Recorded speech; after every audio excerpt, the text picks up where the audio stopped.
Saya mau coba review beberapa saham hari ini yang bisa dilihat dalam kinerja per hari ini, dan kita coba untuk mereview dan menganalisis saham tersebut.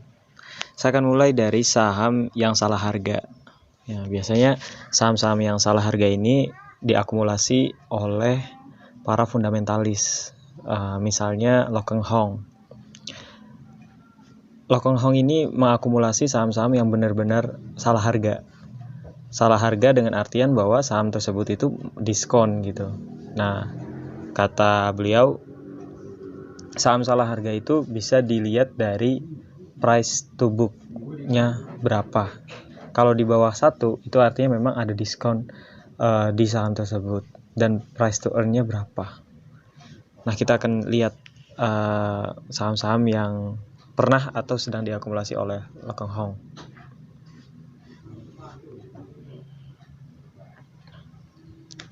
Nah, di sini kita lihat ada beberapa saham yang pernah atau sedang diakumulasi oleh Lokeng Hong.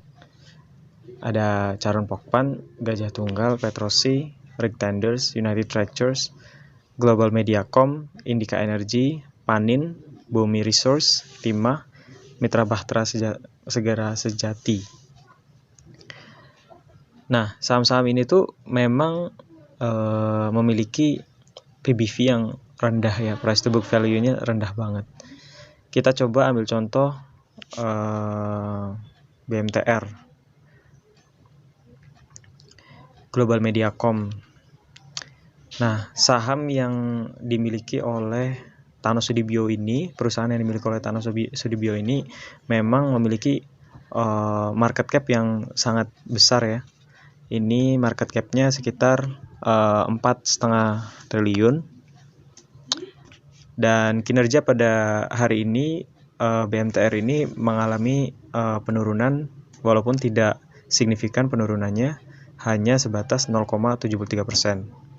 Nah, kalau kita lihat dalam seminggu terakhir, BMTR ini memang cukup stagnan ya.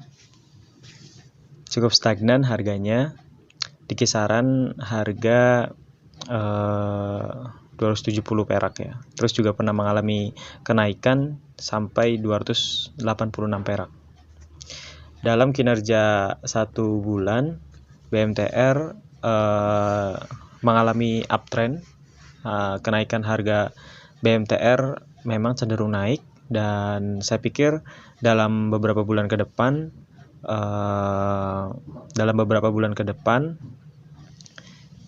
tapi tergantung apakah pandemi bisa segera mereda atau tidak. Tapi sebenarnya di bisnis media ini sedikit terdampak, ya cukup terdampak sih, karena harus harus ada beberapa yang dibatasi. Kita lihat kinerja selama 3 bulan. Nah, di sini saya pikir rekomendasi buy untuk saham ini memang tepat untuk dilakukan ya, karena BMTR ini sekarang sedang pada harga yang oke banget buat diakumulasi. Kalau kita lihat harga saham per 5 tahunnya itu dia sedang mengalami harga saham yang lagi diskon gitu. Kita lihat harga tertingginya pada tahun 2016 itu mencapai 1.240 perak gitu. Dan sekarang harganya cuma 272 perak.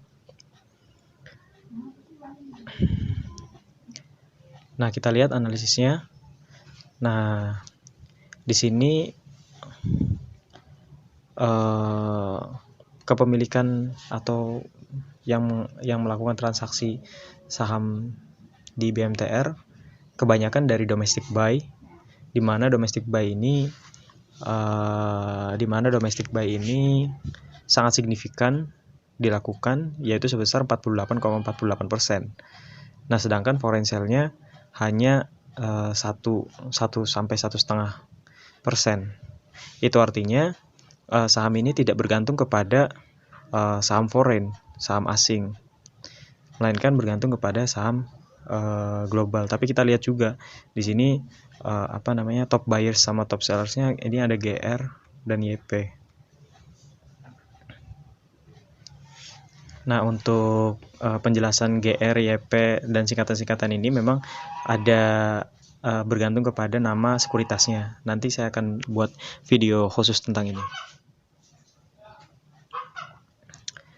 Nah, kenapa saya bisa dibilang kalau saham ini memang dalam keadaan yang sehat-sehat banget ya, karena dilihat dari balance sheet-nya, laporan keuangannya, memang saham ini tidak terlalu buruk, di mana perbandingan antara equity, liabilities, dan asetnya memang masih sehat gitu. Nah, ini ada beberapa berita-berita berita-berita tentang BMTR, Global Mediacom.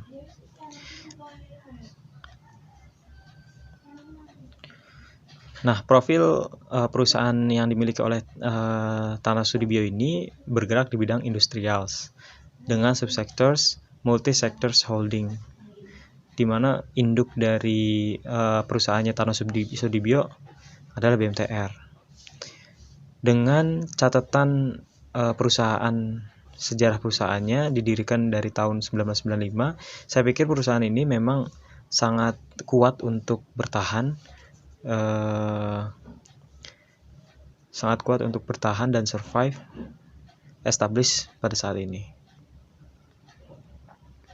Nah, ini Heri Tano Sudibyo, kepemilikan saham oleh komisaris dan direksi. Nah, ini yang paling menarik untuk dibahas, yaitu key statistics, di mana pada kuartal pertama di masa pandemi justru BMTR masih bisa menanggulangi, masih bisa mempertahankan laju positif earning per share per kuartal pertama, di mana pada tahun 2021 justru earning per share-nya adalah Rp11. Hal itu lebih tinggi dari tahun 2018. Memang mengalami penurunan dibanding tahun 2019 karena kita tahu bisnis media ini memang cukup terdampak akibat adanya pandemi. Walaupun demikian, pada kuartal kedua memang mengalami penurunan tapi tidak signifikan. Sehingga saya pikir pendapatan ini masih sehat-sehat aja. Nah, kita lihat bahwa di dalam fundamentalnya segi dari sales, assets, dan liability-nya itu memang cukup raksasa ya untuk dana seperti ini. Nah, ini yang paling dilirik oleh Lo Keng Hong, di mana PE dan PBV-nya itu memang cukup enak buat dilirik, di mana PBV-nya lebih kurang dari 1, 0,35. Itu artinya ketika kalian beli saham ini, kalian mendapat diskon sekitar 65% dengan harga 0,35 kali dari harga sebenarnya. Gitu. Itu artinya harga sebenarnya itu sekitar 1000-an ya. Gitu. Nah, kita lihat debt equity ratio-nya. Ini 84%. Terus return on asset-nya 3,4%. Ini memang oke banget lah buat diakumulasi. Ini ada beberapa corporate action, di mana saya pikir perusahaan yang membagikan dividen itu adalah perusahaan-perusahaan yang memang memiliki keuntungan yang oke, sehingga dia bisa melebihi surplus dan dibagikan kepada para pemegang sahamnya. Nah, kita lihat di sini dari tahun 2016, 2017, dan 2018 ada pembagian dividen secara kontinu.